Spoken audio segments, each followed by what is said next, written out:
Hello friends, this is my first vlog Delhi to Vaishno Devi. So अभी हम सभी रेडी हो चुके हैं रेलवे स्टेशन जाने के लिए। एंड इस ट्रिप में मेरे साथ जा रहे हैं मेरी छोटी सिस्टर, मम्मी पापा और मेरी मामी और मेरी बहन। और हम सबका सामान तैयार हो चुका है, बस हम सभी कैब का वेट कर रहे हैं रेलवे स्टेशन जाने के लिए। तो जैसे कि मेरा फर्स्ट व्लॉग है, मुझे व्लॉग बनाते हुए मेरी सिस्टर बहुत ही प्यार से देख रही है। तो अब हम मिलते हैं आपसे रेलवे स्टेशन पे। सो वेलकम फ्रेंड्स, हमारी कैब आ चुकी है और हम लोग निकल गए हैं अपने रेलवे स्टेशन के लिए। और हमारी ट्रेन है 10:20 की। सो अभी हमें पहुंचने में मैक्सिमम टाइम लग जाएगा half an hour, so 45 minutes तक। तो तब तक हम पहुंच जाएंगे। तो ये देखिए, गुनगुन अपनी जगह पे बैठ गई है। अभी थोड़ी लाइट कम है जिस वजह से अभी मैं थोड़ा ब्लर दिखा रही हूँ, लेकिन हम रेलवे स्टेशन पे पहुँच के अपनी ब्लॉग को और कंटिन्यू करेंगे। Okay bye. हेलो फ्रेंड्स, तो जैसा कि कल मैंने आप सबके साथ अपने ब्लॉग का एंड किया था कि मैं आप सभी को मिलती हूँ सराय रोहिला रेलवे स्टेशन पे। बट जब हम लोग सराय रोहिला रेलवे स्टेशन पहुँचे, ऑलमोस्ट ट्रेन का टाइम हो चुका था। ट्रेन हमारी स्टेशन पे आ चुकी थी और भीड़ इतनी ज़्यादा थी, पॉपुलेशन इतना ज़्यादा था उस समय पे, इतना ज़्यादा क्राउड हो रखा था कि एक वीडियो नहीं, एक आप सिंगल कहीं पे भी खड़े नहीं हो सकते थे। और उस समय पे इतना ज़्यादा क्राउड और रश था कि मैं आपको यही सजेस्ट करूँगी कि आप कभी भी प्लानिंग करते हैं अगर वैष्णो देवी जाने का, तो ऐसा नहीं है कि आप ऑफ सीज़न जाएंगे तो आपको मज़ा नहीं आएगा, बल्कि अगर ऑफ सीज़न जाएंगे तो शायद आप इंजॉय कर पाएंगे। क्योंकि अगर आप ऑन सीज़न जाते हैं तो मेरे हिसाब से जो कल मेरा एक्सपीरियंस रहा है वो ट्रेन और स्टेशन का बहुत ही ज़्यादा बेकार रहा है। क्योंकि इतनी ज़्यादा भीड़ थी, इतनी ज़्यादा कि अगर आपके साथ कोई छोटा बच्चा, क्योंकि हमारे साथ भी थी मेरी छोटी सिस्टर, उसको साथ लेके ट्रेन में चढ़ने से लेके हम लोग बहुत ज़्यादा परेशान हुए थे। उसके साथ आपका लगेज भी होता है, आपका पर्स भी होता है, जिसका भी ध्यान रखना आप सबकी जिम्मेदारी होती है। तो ये आप अपने हिसाब से प्लान कीजिएगा, मैं यही सजेशन करूँगी। और उसके बाद हम लोग मॉर्निंग में तकरीबन 7:20 तक उतर गए थे जम्मू रेलवे स्टेशन। और वहाँ पे भी इतना ज़्यादा क्राउड था, मतलब बहुत ही ज़्यादा, कि आप अपने लिए अगर वहाँ से कटरा आने के लिए अगर ट्रेन का वेट करते हैं तो ट्रेन भी काफ़ी लेट थी, जो कि ऑलरेडी फुल सीटेड थी। उसमें भी कोई सीटिंग का कंफर्मेशन नहीं था, जैसे कि मैंने पूछा था। और सेकंड चीज़, अगर आप वहाँ से बस लेते तो उसकी भी वेटिंग चल रही थी, क्योंकि वो अपने हिसाब से चला रहे थे फुल ऑन करके। तो लास्ट हमारे पास ऑप्शन बचा था कैब का, तो हमने अपने फैमिली के अकॉर्डिंगली एक कैब बुक की थी, जो हमें नॉन एसी और एसी दोनों आपको मिल जाएंगी। वहाँ आपको काउंटर पे जाके पता करना होगा। तो हमने एक नॉन एसी कैब की थी जो कि हमें आराम से मिल गई थी। और उससे हम तकरीबन वहाँ से निकले थे सुबह 9 बजे जम्मू से, और हम कटरा पहुँच गए थे 11:30 तक, मतलब तकरीबन 2.5 घंटे में हम वहाँ से कटरा पहुँचे थे। तो इस ब्लॉग के बीच में जम्मू से लेके कटरा तक एक बहुत ही ब्यूटीफुल नेचर की ब्यूटी थी, जो मैं कुछ कहीं बिकॉज वेदर यहाँ पे बहुत ही ज़्यादा हाई टेम्परेचर है। हम लोग जैसा सोचते हैं कि पहाड़ों पर गर्मी नहीं होगी, यहाँ उसका अपोजिट चल रहा है। यहाँ शायद दिल्ली में भी इतनी गर्मी नहीं है जितनी ज़्यादा आपको जम्मू में मिलेगी इस समय पे अगर आप आते हैं तो। I think June month and तक भी यही मौसम रहने वाला है। और अब शाम तक यहाँ पे मौसम चेंज होगा, लेकिन दोपहर तक बहुत ही ज़्यादा गर्मी थी जिस समय हम आए हैं। पर बीच में मैंने थोड़ी बहुत वीडियो बनाई थी नेचर की, तो वो मैं इस वीडियो में ऐड करूँगी। एंड अभी शाम के 5 बज चुके हैं और हम सभी तैयार हैं अपनी यात्रा शुरू करने के लिए, सब रेडी हो चुके हैं। तो मैं एक एक करके सबसे इंट्रोड्यूस करवाती हूँ। तो आप सब देख सकते हैं, गुनगुन बिल्कुल रेडी हो चुकी है चलने के लिए हमारे साथ यात्रा में। और ये शीतल बिल्कुल तैयार है, और साथ में मामी भी बिल्कुल तैयार हो चुकी है। तो मामी, आप क्या कहना चाहेंगी, मौसम कैसा था और कल क्या था हाल? पूछो मत, अभी जो मौसम है वो बहुत अच्छा है। और जो दोपहर का मौसम कभी ऐसा मौसम देखा ही नहीं हमने। ठीक है, तो आप क्या कहना चाहेंगी लोगों से कि क्या वो गर्मी में प्लान कर सकते हैं वैष्णो बिल्कुल देवी? नहीं, गर्मी में तो आना ही नहीं, या तो फरवरी या जनवरी के बीच में आनी चाहिए। हाँ, और कल जो रश हमने देखा था उसके हिसाब से हम कभी दोबारा ऐसे बुकिंग नहीं करेंगे। कभी नहीं आएंगे। रितु, तुम कुछ कहना चाहोगे इस बारे में? मैं तो यही बोलना चाहूँगी, हम सोच के तो कपड़े लेके आए थे विंटर वाले कि यहाँ पे बहुत ज्यादा सर्दी होगी, लेकिन बिकॉज ऑफ सबके दिमाग में ये थॉट रहता है ना कि हाँ, जम्मू है, तो पहाड़ होंगे graduation और है। ठंड होगी। जम्मू को सोचते हुए तुम्हारे दिमाग में भी यही होगा कि हाँ। बहुत ठंड होगी, पहाड़ होंगे, लेकिन ऑब्वियसली यार, मतलब हम लोग यही सोच के आए थे कि हिल स्टेशन है ना, तो मतलब होगी सर्दी होगी, लेकिन गर्मी में ना दिल्ली का टेम्परेचर भी मेरे अकॉर्डिंग तो यहाँ फेल है, उससे भी 2-3 गुना ज़्यादा टेम्परेचर था यहाँ पे। मतलब हम लोग अगर खाना भी खा रहे हैं ना तो उसमें भी इतना स्वेटिंग, एसी का टेम्परेचर आपको 16 करना पड़ेगा यहाँ पे, जो दिल्ली में इस टाइम 2024 पे हम लोग रहते हैं ना, उससे भी बहुत ज़्यादा गर्मी है। शाम को यहाँ पे मौसम कभी भी बदल जाता है, कभी बारिश तो कभी धूप। अभी तो खैर बारिश हो रही है, लेकिन बहुत खराब मौसम है। ठीक है दोस्तों, तो अब हम इंट्रोड्यूस करवाते हैं मम्मी और पापा से, जो रेडी हो रहे हैं अपने रूम में यात्रा पे हमारे साथ निकलने के लेट्स लिए। गो। तो देखिए दोस्तों, मम्मी भी रेडी होके आ चुकी है। जैसे कि मैंने आप सभी से कहा था कि अपना मम्मी पापा के रूम में जा रही हूँ उनसे इंट्रोड्यूस करवाने के लिए कि वो लोग हमारी यात्रा के लिए तैयार हुए हैं या नहीं। तो पापा जो है अभी नहा के रेडी हो रहे हैं और मम्मी नहा के तैयार हो चुकी है। तो मम्मी, क्या कहना चाहोगी, कल हमने कैसे पकड़ी है ट्रेन और हमारा एक्सपीरियंस कैसा रहा है? हमारा एक्सपीरियंस बहुत ही अच्छा नहीं था, मैं यही कहूँगी आप लोगों से। मेरा कहना यही है कि आप लोग कभी भी आएँ तो मई जून की छुट्टियों को छोड़ के आप किसी भी मौसम में आ सकते हैं, क्योंकि इसमें एक तो लोगों की छुट्टियां होती हैं और इतना रश और एक पैर रखने तक की जगह नहीं होती। हमारे साथ छोटे बच्चे और सामान होता है तो उनको कैरी करना बहुत ही मुश्किल होता है। तो आप लोगों से मेरी यही रिक्वेस्ट है कि माता रानी के यहाँ कभी भी जाएं तो या तो फरवरी मार्च के महीने में या फिर दिसंबर के मौसम में। और जम्मू के मौसम के लिए क्या कहना चाहोगे? यहाँ का मौसम बहुत ही अच्छा है, बहुत ही प्यारा है। यहाँ भी हमने यात्रा शुरू करनी अभी हट आए हैं और यहाँ का मौसम बहुत ही प्यारा है। तो अभी हम लोग यहाँ से यात्रा शुरू करेंगे दोस्तों। आपको YouTube पे मेरी मम्मी का भी चैनल बन जाएगा जो कि कुकिंग से रिलेटेड व्लॉग बनाते हैं और चैनल का नाम है नीरू का खाना खजाना। ये आपको इंस्टाग्राम पे भी मिल जाएगा, इंस्टाग्राम पे भी इसी नाम से पेज है नीरू का खाना खजाना, जिसे आप फॉलो कीजिएगा एंड यूट्यूब पे लाइक शेयर एंड सब्सक्राइब कीजिएगा। तो अब हम सभी निकल रहे हैं, सब रेडी हो चुके हैं, बस पापा भी आ रहे हैं, उसके बाद हम पापा को भी ऐड करेंगे अपनी इस वीडियो में। तो अब सभी तैयार हैं, हमारे बैग्स भी तैयार हैं जो हमें ऊपर भवन पे लेके जाने हैं। बाकी लगेज हम अपना होटल में ही छोड़ के जाएंगे और जो सिर्फ हमें अपना लगेज लेके जाना है वो हम कैरी करेंगे अपने साथ बैग्स। तो सब तैयार हो चुके हैं, ये देख लीजिए, गुनगुन तो सबसे पहले तैयार हुई है हमारी। तो बस हम पापा का वेट करें, उसके बाद हम अपनी यात्रा शुरू करेंगे। और यात्रा शुरू करने से पहले हम जाएंगे IRFT कार्ड के लिए, जो कि बहुत ही ज़्यादा ज़रूरी है यात्रा पर्ची काउंटर से बनवाना। तो उसकी भी डिटेल्स मैं आपको दूंगी। ओके, तो जैसा कि आप सभी देख सकते हैं IRFT कार्ड हम सबने अपने अपने कैरी कर लिए हैं। और ये है गुनगुन, जिसका कोई भी IRFT कार्ड नहीं बना है, और मामी का भी बनके तैयार है। और मैंने भी अपना कार्ड अपने साथ कैरी कर लिया है। और अब हम सभी बाणगंगा तक जाएंगे बाय ऑटो। और गुनगुन किससे चलना चाहेगी? किससे? तो हम सभी तैयार हैं। अब जम्मू का मौसम कटरा का बहुत ज़्यादा अच्छा हो गया है, देख सकते हैं आप सभी। अब मौसम जो है गर्मी धूप नहीं है, बहुत ही अच्छा मौसम हो चुका है। और IRFT कार्ड में भी आप लोग को ज़्यादा लाइन नहीं लगानी पड़ेगी, बहुत ही फटाफट कार्ड बन रहे हैं। तो अब हम सभी बाणगंगा के लिए ऑटो करने जा रहे हैं।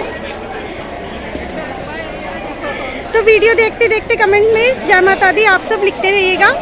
तो ये देखिए, यात्रा शुरू करने से पहले मम्मी की फरमाइश पे पापा ने गोलगप्पे खिलाने शुरू कर दिए, क्योंकि मम्मी ने कहा वो गोलगप्पे खाने के बाद ही चढ़ाई शुरू करेगी। और ये मेरी वीडियो खराब करता हुआ एक ऑटो और ये गुनगुन अपने गोलगप्पे का वेट करती हुई सब अपनी अपनी कटोरियाँ लेके तैयार हो गए हैं। और भैया ने सबको गोलगप्पे खिलाने शुरू कर दिए, पापा ने खाना भी शुरू कर दिया। फटाफट शीतल जल्दी एक बार में। और यह गुनगुन भी गोलगप्पे का मजा ले रही है। गुनगुन गोलगप्पा कैसा है? टेस्टी है? अच्छा, सबको आटे और सूजी में से कौन से वाले ज्यादा पसंद है? हाँ, आपको? ये क्या होता है? आटे के सूजी के लिए। एक वोट आटे को मिला है आपको? आटे के आपको? दोनों। आपको? और पापा को? आटे के या सूजी के? तो यानी कि आटे के गोलगप्पे जीत चुके हैं और आटे के गोलगप्पे को वोट ज्यादा मिले हैं। हाँ हेमू, और ये मेरे फेवरेट सूजी के। तो आप अपना एक्सपीरियंस बताइए गोलगप्पे का। जम्मू के गोलगप्पे कैसे लग रहे हैं? कटरा के नाव से अपना गोलगप्पा। ओके, तो हम मिलते हैं यात्रा के टाइम पे। तो गोलगप्पे खाने के बाद हम सब ने ऑटो लिया है अपना अपना और हम निकल गए हैं बाण गंगा के लिए। मैं, मामी, गुनगुन हमारी और ये शीतल, हम एक ही ऑटो में हैं और पापा भी दूसरे ऑटो में हैं। तो बाण गंगा पहुँच के हम मिलते हैं। बाहर का व्यू अभी बहुत ही अच्छा हो रखा है। तो अभी ये शाम का व्यू है कटरा मार्केट का, जो कि इतना सुंदर हो रखा है। दोपहर में जितनी गर्मी थी, शाम को उतना ही अच्छा वेदर हो गया है क्योंकि बारिश हुई है अभी थोड़ी। तो आप देख सकते हैं।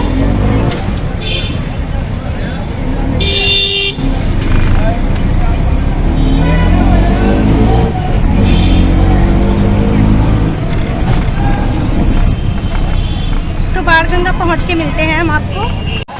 तो देखिए दोस्तों, हम बाणगंगा उतर चुके हैं और यहाँ से ऐसा है अभी व्यू। और भीड़ आप देख सकते हैं, बहुत है और बहुत ही ज़्यादा है। ये चेकिंग की लाइन है जो कि बहुत ही लंबी लगी हुई है। यहाँ से भी अभी सब लाइन में लगे हुए हैं, बस वेट कर रहे हैं हम भी चेकिंग की लाइन जल्दी से ख़त्म हो और हमारा भी नंबर आए। तो ये है चेक पोस्ट का नज़ारा। हमें कम से कम 20 से 25 मिनट लगे हैं यहाँ तक पहुँचने में। और यहाँ से भवन का नज़ारा है इस तरीके का। अभी भी लाइन बहुत ही लंबी है।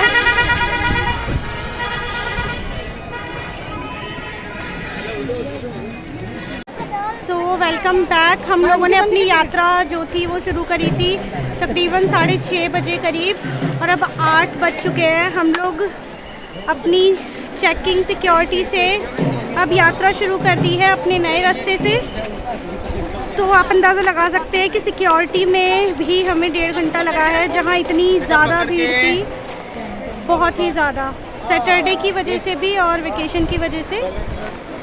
तो ये देख सकते हैं रात का नज़ारा।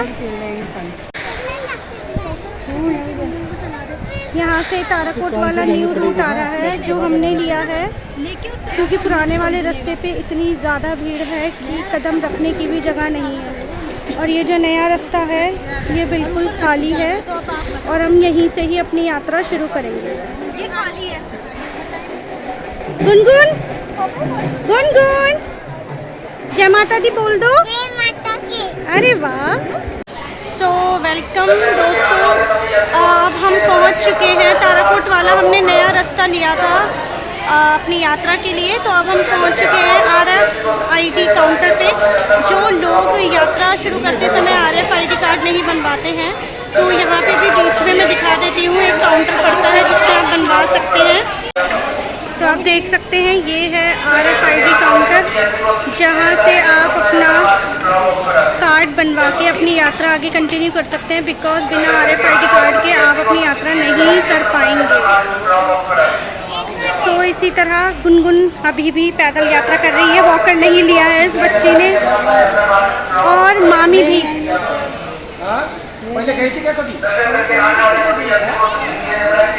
और यहाँ पे मम्मी बैठ गई है और मम्मी अब सोच रही है कि मैं अर्धकुंवारी जाने के बाद अपने लिए खच्चर या पालकी कुछ लेंगी, लेकिन अर्धकुंवारी तक मम्मी पैदल ही यात्रा करेंगी, जो कि अभी यहाँ से 7 किलोमीटर दूर है। तो इसी तरह हम आगे अपना ब्लॉग कंटिन्यू करते रहेंगे। 10:07 हो चुके हैं, लेकिन अभी भी हम अर्धकुंवारी नहीं पहुंचे हैं और बीच में रुक के हम चाय पी रहे हैं। तो मम्मी ने अपनी चाय ख़त्म कर दी है पार्ले जी बिस्किट के साथ, और यहाँ पापा भी पी रहे हैं और शीतल भी अभी पी रही है। और गुनगुन गुनगुन चाय पी ली आपने? और मम्मी ने पी ली? मम्मी अभी पी रही है।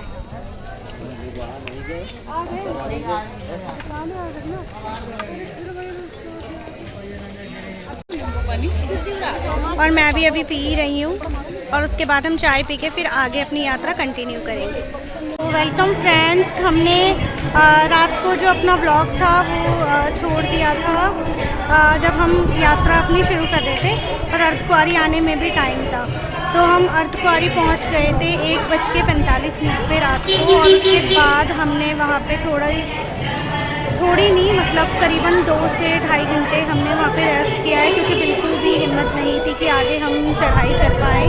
और उसके बाद फिर से हमने सुबह 6 बजे से चढ़ाई शुरू करी, जो कि अभी टाइम हुआ है कुछ 8, 8:30, 9 बज रहे हैं। तो अभी हम दिखा सकती हूँ आपको कि हम भवन पहुँचने वाले हैं। बस यहाँ से भवन बिल्कुल क्लियर दिख रहा है।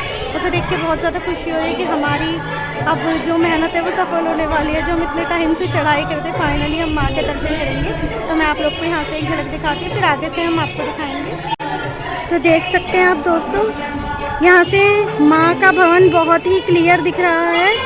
बस अब थोड़ी सी दूर और है, थोड़ी सी देर और चलना है हमें, तो फिर मैं आपको बिल्कुल करीब से इनके दर्शन करवाऊँगी। जय माता दी। और अभी यात्रा करते करते आगे मम्मी, पापा, शीतल और गुनगुन छोटी वाली बहन वो आगे निकल गए हैं। वो भवन पे पहुंचने वाले होंगे, और मेरे साथ है मामी। मामी कैसा लग रहा है? माता जी तो इतने ऊपर जाके बस से टांगने और सबसे ज़्यादा मुश्किल ये था कि जब हमने अपनी यात्रा शुरू करी थी तो हमने लॉन्ग वाला रूट लिया था, जो ताराकोट मार्ग है, नया रास्ता। तो वो लेने की वजह से जो होता है कि 2 किलोमीटर आपको एक्स्ट्रा और चलना पड़ता है। बट वो रास्ता काफ़ी क्लीन है, वहाँ पे खच्चर वगैरह नहीं जाते हैं ज़्यादा, तो इस वजह से वहाँ चलना आसान होता है। लेकिन वो रास्ता पुराने रास्ते से ज़्यादा लंबा है, पर हमने वहीं से चढ़ाई करी। तो वैष्णो माता के दर्शन के बाद हम लोग गए थे भैरव बाबा के दर्शन करने। वैष्णो माता के दर्शन के यहाँ पे हम कुछ भी शूट नहीं कर पाए, क्योंकि बहुत ही ज़्यादा भीड़ थी। तो भैरव बाबा के दर्शन के लिए हम गए थे बाय रोपवे, वहाँ के लिए चढ़ाई नहीं की थी। तो ये है रोपवे के अंदर का नज़ारा, जैसे कि आप देख सकते हैं। भीड़ इतनी ज़्यादा है कि कुछ भी ऐसे शूट कर पाना बहुत ही ज़्यादा मुश्किल था, लेकिन फिर भी करा है थोड़ा बहुत जितना हो पाया। बट मंदिर के पास का शूट करना बहुत मुश्किल था। ये माँ के दर्शन के बाद हम भैरव बाबा के दर्शन के लिए जा रहे हैं बाय रोपवे, और बहुत ही सुंदर नज़ारा था यहाँ से, माता के भवन से लेके और भैरव बाबा तक का देख सकते हैं आप लोग। तो दोस्तों, अपनी वैष्णो देवी की यात्रा कंप्लीट करके हम लोग वापस दिल्ली के लिए निकल गए थे, और इस टाइम हम हैं जम्मू रेलवे स्टेशन पे। कटरा से हम जम्मू आ गए थे बाय ट्रेन, और अब हम अपनी ट्रेन का बस वेट कर रहे हैं। सबकी हालत बहुत ही ख़राब है गर्मी से। और ये है कुछ नज़ारे जो जम्मू से कटरा जाते समय मैंने रिकॉर्ड करे थे जब हम बाय कैब गए थे। तो बहुत सारे टनल आए थे बीच में, तो उन्हीं में से ये एक टनल था। मुझे लगा काफ़ी सारे टनल है तो सारे शूट नहीं कर सकते, क्योंकि ऑलरेडी गर्मी से हालत बहुत ही ख़राब थी। बट मैंने एक टनल का शूट किया था आराम से। इसके बाहर जब हम निकले तो बहुत ही ब्यूटीफुल व्यू लग रहा था, बट गर्मी बहुत ज़्यादा। देख सकते हैं आप धूप कितनी ज़्यादा तेज़ है। तो ये थी कुछ वीडियोस जो मैं बीच में रिकॉर्ड कर पाई।